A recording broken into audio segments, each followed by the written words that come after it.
December 1970, Hong Kong film set. The cameras were ready to roll on a crucial fight sequence for the big boss. The choreography was complex, 17 movements against 6 opponents, with precise timing required for each strike. The director was anxious, the crew restless. There was pressure to complete the scene in 3 takes or less. But in my mind, complete stillness, perfect clarity. While others saw chaos, I perceived only order. This wasn't luck or natural talent. I had spent 45 minutes before the shoot applying a method I had been developing for years. A precise protocol for achieving optimal mental states before combat. When I executed those 17 movements flawlessly on the first take, the director asked what my secret was. I simply told him, proper preparation of the mind. My friend, today I want to share something I've never fully explained before. The specific mindfulness practice I developed and refined over years, which I used before every fight and every significant physical challenge. I call it the shadow method. This isn't philosophical theory. This is not about abstract concepts or vague mysticism. It's a precise protocol I verified through consistent practice and documented results. In my personal journal, I tracked every application of the method, noting refinements, measuring outcomes with exacting standards. The shadow method evolved from my observation that mental state before combat is more determinative of outcome than any physical preparation.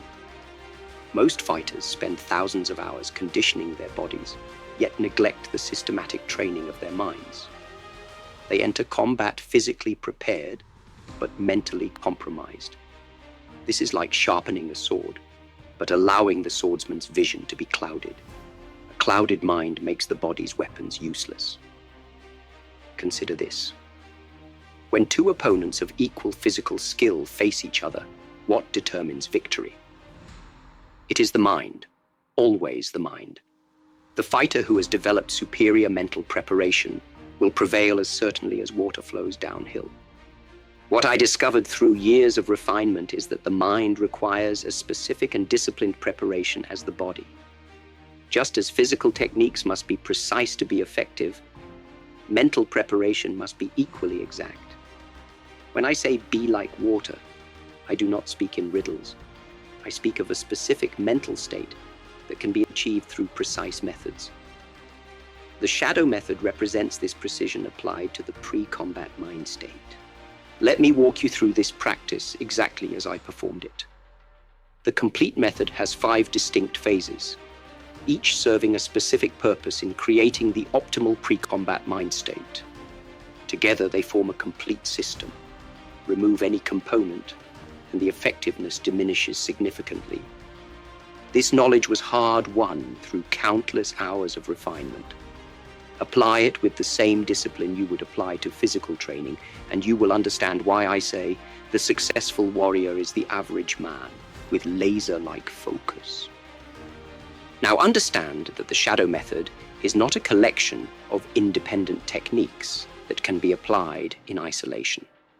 It is a system where each phase builds upon the foundation laid by the previous one. Like a Chinese puzzle box, each layer must be opened in sequence to reveal the next.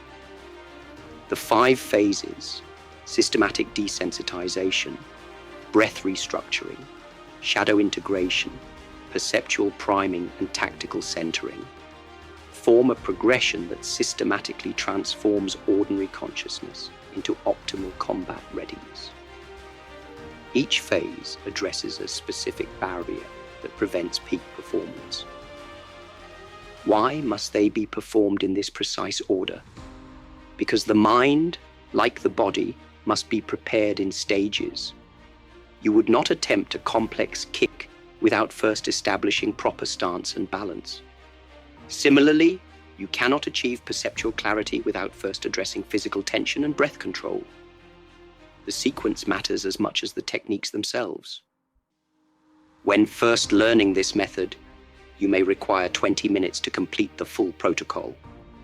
With practice, this will condense to approximately 12 minutes.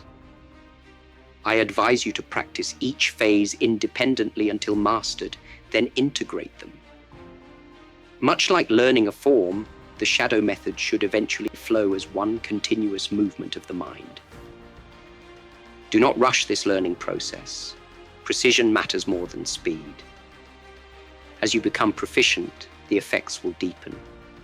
What begins as a pre-combat ritual will eventually become a skill set that can be deployed in any circumstance requiring mental clarity and physical precision. When I first began fighting professionally in Hong Kong, I noticed something peculiar. The fighters who appeared most confident before a match, those who paced aggressively, who pumped themselves up with loud self-talk, often performed poorly once the actual combat began. Their movements would be rigid, their reactions delayed. Conversely, some fighters who seemed almost eerily calm would suddenly exhibit extraordinary speed and precision. This observation led me to study the physiological mechanics of pre-combat states. What I discovered was revealing. Anticipatory tension creates a cascade of counterproductive effects in the body. When a fighter becomes tense before combat, blood flow to the extremities decreases. The muscles receive less oxygen. Neural pathways become constrained. The fighter's own body begins working against him before the first strike is thrown. Most fighters make the mistake of interpreting pre-fight nervousness as something to be ignored or pushed through with sheer willpower. Others attempt to use it as fuel, intentionally amplifying their tension to create aggression. Both approaches are fundamentally flawed. Tension, whether acknowledged or denied, will sabotage performance with absolute certainty. The first phase of the shadow method I call systematic desensitization. This phase methodically neutralizes pre-combat tension through a precise protocol of controlled tension and release. Begin in a seated position, back straight but not rigid, feet flat on the floor. Your eyes should be partially closed with soft focus. This position balances alertness with receptivity, crucial for the process that follows. Now, starting at the crown of your head, you will direct attention to each major muscle group, following a precise sequence: scalp, forehead, eyes, jaw, neck, shoulders, upper arms, forearms, hands, chest, upper back, lower back, abdomen, hips, thighs, calves, and finally, feet. For each muscle group, you will apply the following protocol. Intentionally tense the muscles to approximately 70% of their maximum capacity. Not 50%, not 90%, but precisely 70%. You must maintain this tension for exactly 3 seconds, then release completely. Why 70% tension? Through extensive testing, I found that lesser tension fails to create sufficient contrast for the nervous system to recognize the subsequent release. Greater tension, however, triggers protective mechanisms that actually increase residual tension after release. The 70% threshold creates optimal conditions for complete relaxation. Why exactly 3 seconds? My research showed that 1 second is insufficient to fully engage the muscle group. 5 seconds, however, initiates a stress response that counteracts the benefits. 3 seconds creates engagement without triggering counterproductive physiological responses. As you release each muscle group, visualize that area becoming heavy and warm. This is not merely psychological suggestion. This visualization activates specific neural pathways that enhance the parasympathetic relaxation response. For each muscle group, you will perform this tension release cycle 3 times before moving to the next area. Synchronize your breathing with this process. Inhale as you create tension. Exhale fully as you release. I discovered through recording my results that this precise sequence creates a systematic cascade of relaxation that propagates throughout the nervous system. It doesn't merely mask tension, It methodically eliminates it at its physiological source. The entire desensitization phase requires approximately 90 seconds to complete. Within this time, you'll notice your heart rate decreasing by approximately 15 to 20%. Your extremities will become warmer as peripheral blood flow increases. Your visual field will subtly expand as ocular tension dissipates. What makes this different from common relaxation techniques is the precision of the tension phase. Too little tension fails to create contrast. Too much creates additional stress. The sequence matters as well. Following the head-to-toe progression optimizes the nervous system's response. When I fought Wong Jack Man in Oakland, I applied this desensitization phase precisely 42 minutes before the match. While others observed external behaviors, they couldn't see the internal state this method had created. A state of profound physical readiness, combined with complete absence of restrictive tension. Master this first phase thoroughly before proceeding. Without this foundation of systematic physical release, the subsequent phases cannot achieve their full effect. Remember, every great structure requires a proper foundation. With the body now liberated from restrictive tension, we move to the second phase, the deliberate restructuring of breath. The breath is the bridge between body and mind. Properly controlled, it becomes the conductor through which we direct the orchestra of our nervous system. I spent 6 months testing different breathing patterns, meticulously documenting their effects on reaction time, visual acuity, and decision-making speed.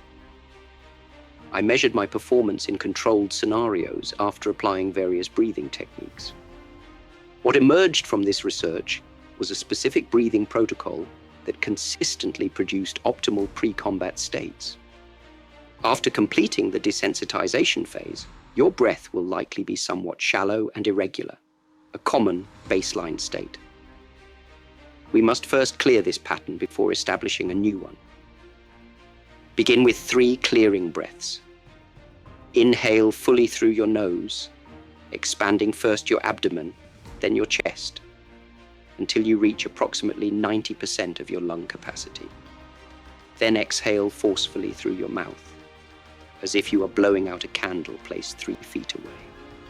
As you perform these clearing breaths, visualize the air as pure white light entering your body, dissolving any remaining tension.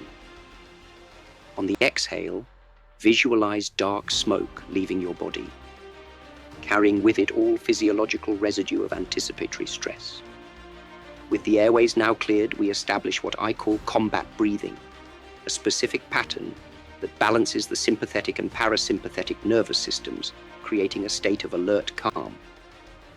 This is the precise pattern. Inhale through your nose for a count of 4. The inhalation should be silent, smooth, and controlled. Direct the breath first into your lower abdomen, then allow it to rise naturally into your chest. During this 4-count inhalation, visualize the oxygen spreading to your extremities. Your fingers and toes should feel a subtle tingling as circulation improves. At the peak of inhalation, hold the breath for a count of 2. During this hold, bring your awareness to the point 2 inches below your navel, what Chinese medicine calls the Dan Tian, or Sea of Qi.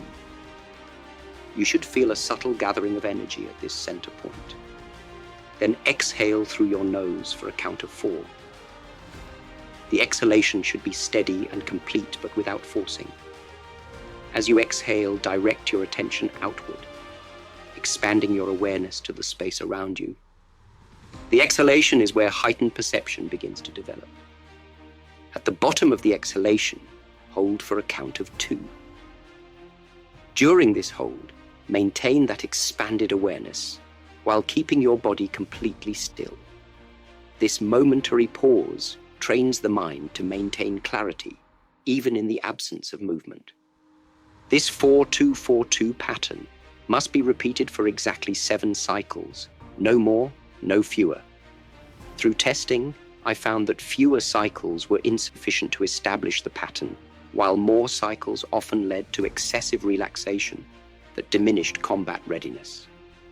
Unlike meditation breathing, which typically aims for deeper relaxation with each cycle, combat breathing establishes a precise physiological state where alertness and calm exist simultaneously. Meditation breathing often emphasizes longer exhales to induce relaxation.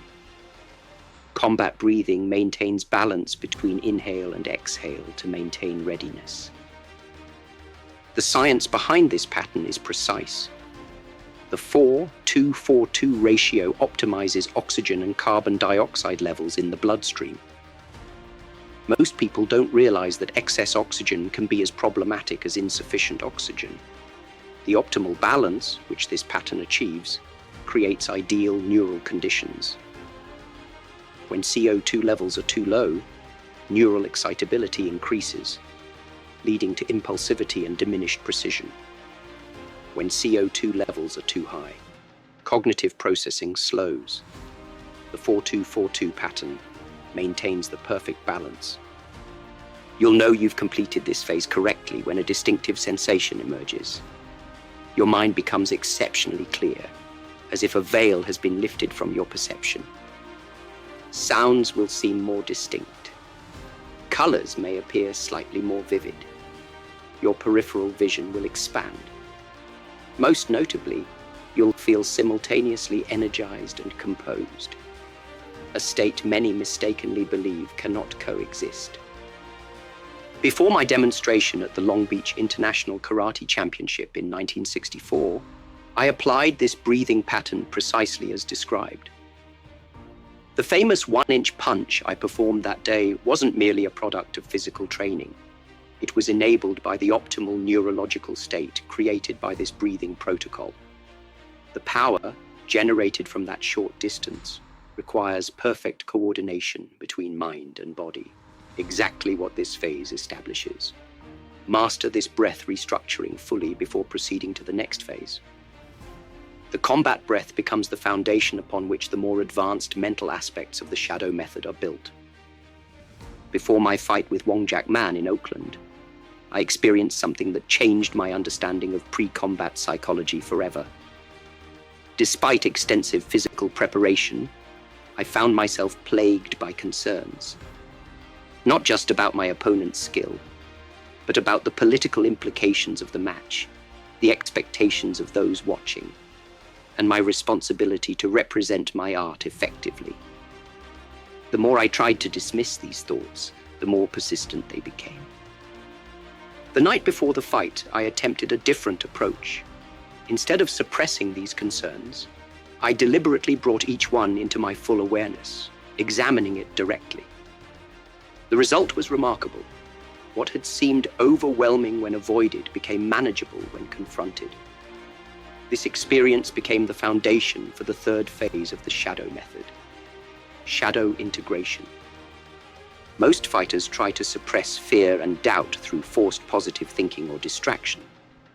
They repeat affirmations about victory or focus obsessively on technique to avoid confronting their concerns. This approach invariably fails because suppressed thoughts don't disappear. They simply go underground, where they exert even greater influence over performance. What you resist persists. What you face dissolves. The psychological principle at work here is direct. Integration creates wholeness, while suppression creates fragmentation. A fragmented mind cannot function at its peak capacity. By acknowledging and processing concerns directly, you create a unified mental state where no energy is wasted on suppression. With your body now relaxed and your breath established in the optimal pattern, close your eyes fully and begin this precise technique for addressing combat-related fears. First, deliberately bring to mind your specific concerns about the upcoming challenge. Don't seek them out randomly. Begin by asking yourself, what is my primary concern about this combat? Wait for the answer to emerge naturally. It might be fear of a specific technique your opponent employs, concern about stamina, worry about performing under observation, or anxiety about a particular vulnerability. As each concern emerges in your awareness, you'll notice specific physical sensations accompanying it. Perhaps a tightness in your chest, a knot in your stomach, or tension returning to your shoulders. These sensations are the physical anchors of psychological concern. Note them precisely without trying to change them. Now create a clear mental image that represents this concern. See it as vividly as possible, not as a vague concept, but as a specific image with form, color, and dimension. For example, if you're concerned about your opponent's speed, you might visualize their hand moving toward you faster than you can respond. Make this image as detailed and realistic as possible. With the next exhalation, visualize that image transforming into smoke or mist. See it dissolving completely as you breathe out. The key is not to force the image away, but to observe its natural dissolution. Say to yourself in a neutral, matter-of-fact tone, "I see this concern, and I allow it to dissolve." This internal dialogue must be delivered in a specific tone, neither overly confident nor anxious, but with the calm neutrality of an observer. The words themselves matter less than the quality of attention behind them. Repeat this process for each significant concern, addressing them one by one. Typically, there will be 3 to 5 core concerns before any combat situation. Address each completely before moving to the next. Without this phase, here's what typically happens to fighters. As they approach combat, unacknowledged fears create progressive psychological constriction. Their field of awareness narrows. Their movement becomes increasingly mechanical. They enter a defensive mindset even when attacking. Their capacity to respond creatively diminishes. They become reactive rather than responsive, a crucial distinction in combat. I witnessed this pattern repeatedly in tournaments. Fighters with superior physical skill would gradually deteriorate as suppressed concerns consumed their mental resources. By the final rounds, they would be fighting at perhaps 60% of their true capacity. When properly executed, you'll notice a curious sensation of lightness after completing this phase. Concerns that seemed substantial become transparent. This is not because you've convinced yourself they don't exist, but because you've removed their subconscious power by bringing them into conscious awareness. Before my demonstration at Madison Square Garden in 1970, I applied this shadow integration technique to address my concern about the unprecedented scale of the audience. Rather than pretending I wasn't affected by the 20,000 people watching, I acknowledged the pressure directly. The result was complete presence and precision during the entire demonstration. This phase typically requires 2 to 3 minutes to complete effectively. Do not rush it. The psychological freedom it creates is essential for the perceptual expansion that follows in the next phase. Having addressed the internal landscape, releasing physical tension, establishing optimal breathing, and integrating psychological concerns, we now turn our attention outward.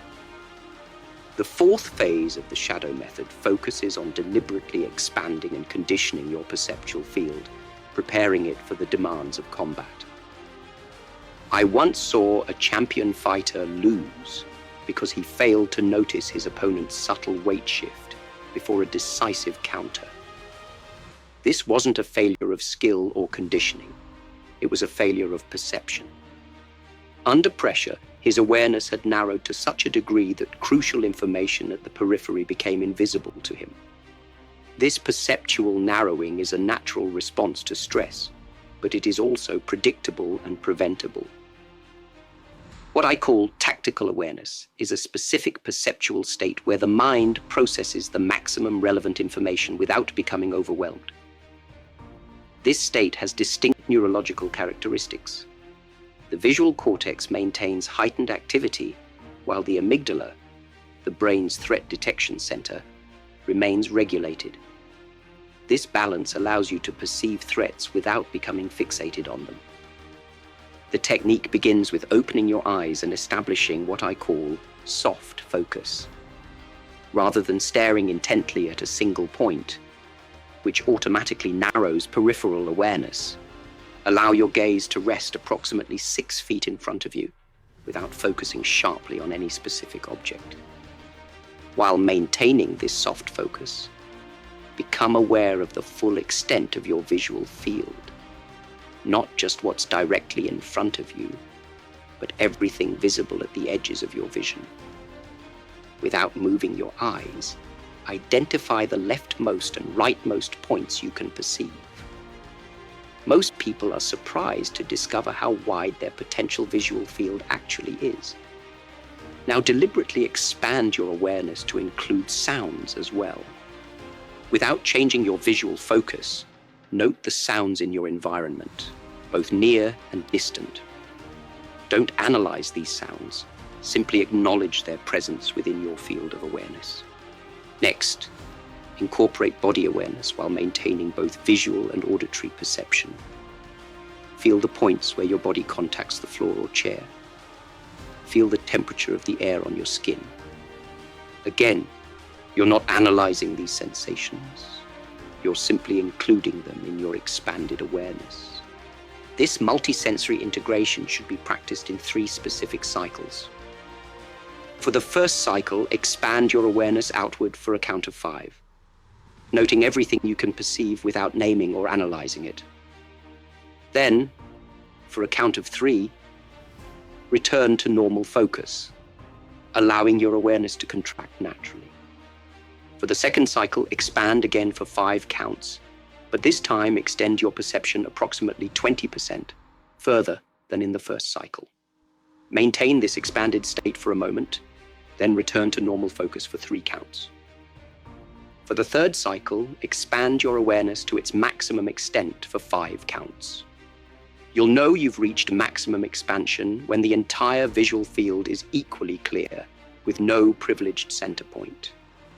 Again, hold this state briefly, then return to normal focus for 3 counts. This technique works by preventing the natural tendency toward perceptual narrowing under stress. Neurologically, what happens is precise.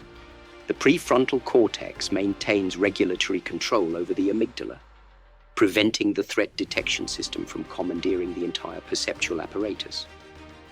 Under normal stress conditions, the amygdala triggers a cascading response that progressively narrows perception to focus exclusively on perceived threats. This narrowing would have been adaptive for our ancestors facing predators, but in combat, it creates significant blind spots. An opponent exists not just at the center of your vision, but throughout your entire perceptual field. By deliberately practicing perceptual expansion before combat, you create neural pathways that remain accessible even under stress. You're essentially training your nervous system to maintain broad awareness rather than defaulting to tunnel vision. To verify you've achieved the proper state, perform this simple test. While maintaining your expanded awareness, have someone drop a small object like a coin at the edge of your peripheral vision. If you can detect both the movement and the object itself without turning your eyes toward it, you've successfully established tactical awareness. During my exhibition matches in Japan, I applied this perceptual priming technique exactly 18 minutes before stepping onto the floor. The result was a comprehensive awareness that allowed me to track multiple opponents simultaneously, not through some mysterious sixth sense, but through deliberate conditioning of normal perceptual capabilities. This phase typically requires 2 to 3 minutes to perform effectively. The sensation it creates is distinctive, a feeling of spacious clarity, as if your awareness has expanded beyond the normal boundaries of your body. This expanded perceptual field becomes the foundation for the final phase of the shadow method. When I told people to be like water, many assumed I was speaking in mystical metaphors. In truth, I was describing a specific psychophysical state, one that can be deliberately cultivated through precise practice. Water adapts perfectly to any container, maintains consistent properties under varying conditions, and generates tremendous power through proper channeling. These aren't poetic abstractions. They're qualities we can embody through proper preparation. The final phase of the shadow method establishes what I call ready neutrality, the optimal combat state where you are neither tensed in anticipation nor diffused in relaxation. This state combines complete readiness with total adaptability. It is the embodiment of water. Begin by assuming your natural fighting stance. For most practitioners, this means the strong side slightly back, weight distributed 60% on the back leg and 40% on the front, feet positioned at approximately shoulder width. Your knees should be slightly bent, enough to activate the quadriceps, but not enough to create tension. From this position, execute 3 deliberate weight shifts. First, shift your weight fully forward, moving exactly 6 inches from your starting position. Hold for 1 full breath cycle, noting the sensation of pressure in your front foot. Then shift your weight fully backward, again moving exactly 6 inches from center. Hold for 1 breath cycle, noting the sensation in your rear foot. Finally, return precisely to center, that 60-40 distribution point. The exactness of this return is crucial. Most fighters unconsciously favor either forward or backward weight distribution based on their fighting style. This creates predictability that skilled opponents will exploit. As you settle at center, direct your attention to a point approximately 2 inches below your navel, what Chinese medicine calls the dantian. This physical center of gravity becomes your mental anchor point. You should feel a subtle gathering of energy and awareness at this location, not as an esoteric concept, but as a concrete physical sensation of centered mass. While maintaining awareness of this center point, simultaneously expand your perceptual field as practiced in the previous phase. This creates what I call dual focus, centered yet expansive awareness. You are simultaneously grounded in your physical center, while perceptually engaged with the entire environment. This dual focus state can be tested practically. Have someone stand at the edge of your peripheral vision and initiate a simple attack, a straight punch or similar motion. If you've established proper tactical centering, you'll perceive the movement instantly without losing awareness of your center of gravity. Your response will emerge from this center rather than from the limbs directly. My journals documented extensive experimentation with the duration of this final phase. I discovered that maintaining this centered state for less than 30 seconds was insufficient to fully establish the neural patterns. Extending beyond 90 seconds, however, often led to a diminishing return as mental fatigue began to counteract the benefits. The optimal duration is precisely 60 seconds. This time frame allows the nervous system to fully integrate the centered state without creating unnecessary mental strain. I verified this timing through hundreds of trial sessions, measuring reaction speed and decision quality after varying durations. Many fighters make a critical error in this phase. Some rush through it, believing that a few seconds of centering is sufficient. Others extend it indefinitely, falling into a meditative state that actually diminishes combat readiness. Both extremes compromise effectiveness. I witnessed a championship match in San Francisco where a highly skilled fighter spent several minutes in what appeared to be deep concentration before his match. When the fight began, his movements were fluid but strangely disconnected. Beautiful technique without tactical integration. He had extended his centering phase too long, crossing from optimal readiness into meditative detachment. When this final phase is executed correctly, you'll experience a distinctive state that combines complete stability with perfect readiness for motion. In my documented testing, reaction time improved by 18 to 22% compared to baseline measurements. Decision quality, measured by the appropriateness of technical responses to varied attacks, improved by nearly 35%. Before my exhibition at Long Beach in 1964, I applied this tactical centering phase exactly 12 minutes before stepping onto the floor. The 1-inch punch demonstration that astonished the audience wasn't merely a display of physical conditioning. It was the product of this integrated state where perfect stability creates the foundation for explosive movement. The complete shadow method, performed in sequence, creates a progressive transformation from ordinary consciousness to optimal combat readiness. Each phase builds upon the previous one, creating a comprehensive preparation of both body and mind. What differentiates this method from conventional preparation is its precision. Just as I refined physical techniques to eliminate wasted motion, I refined this mental protocol to eliminate wasted attention. The result is a state of complete readiness with minimum expenditure of mental or physical energy. After completing this final phase, maintain normal breathing and movement. The optimal state you've established doesn't require artificial preservation. It becomes your natural operating condition as you enter combat. Now that I've detailed each phase of the shadow method, it's essential to understand how they function as a unified system. This method isn't a collection of independent techniques. It's an integrated protocol where each phase creates the necessary foundation for those that follow. Think of it as a single movement executed in 5 distinct stages, each flowing naturally into the next. Timing is crucial when applying the complete method. For regular sparring sessions, I recommend initiating the process 20 to 25 minutes before engagement. This allows you to complete the protocol and maintain the established state without peaking too early. For formal competitions or significant challenges, begin the process 35 to 45 minutes before combat. The additional time accommodates the heightened anticipatory stress that accompanies more consequential encounters. Through years of application, I've observed several common implementation mistakes. Many practitioners rush through the early phases, particularly the systematic desensitization, eager to reach the final centering. This undermines the entire process. Tension that remains unaddressed in the first phase will compromise everything that follows. Others neglect the shadow integration phase, uncomfortable with directly confronting their concerns.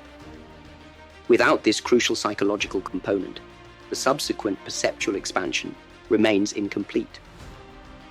The shadow method can be adapted for different fighting styles, but the core sequence remains consistent.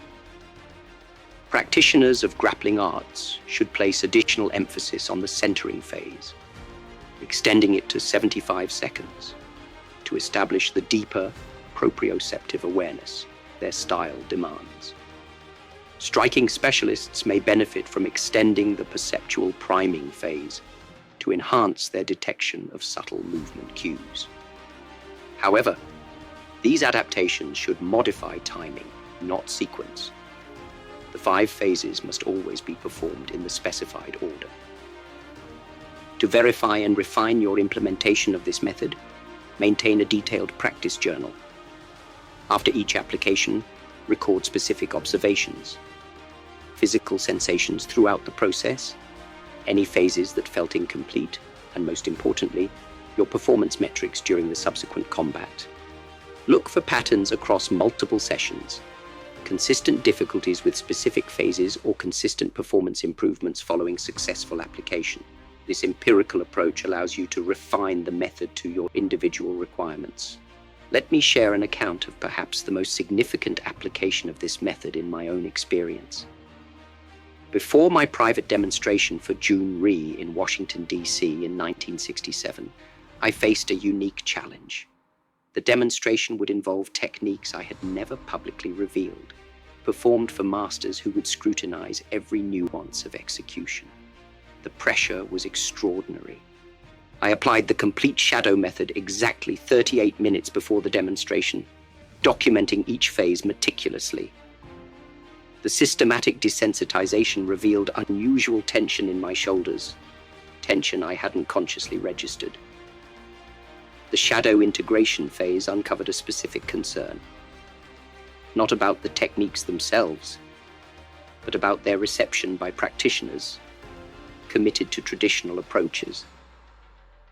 By the time I completed the final centering phase, I had achieved a state of exceptional clarity.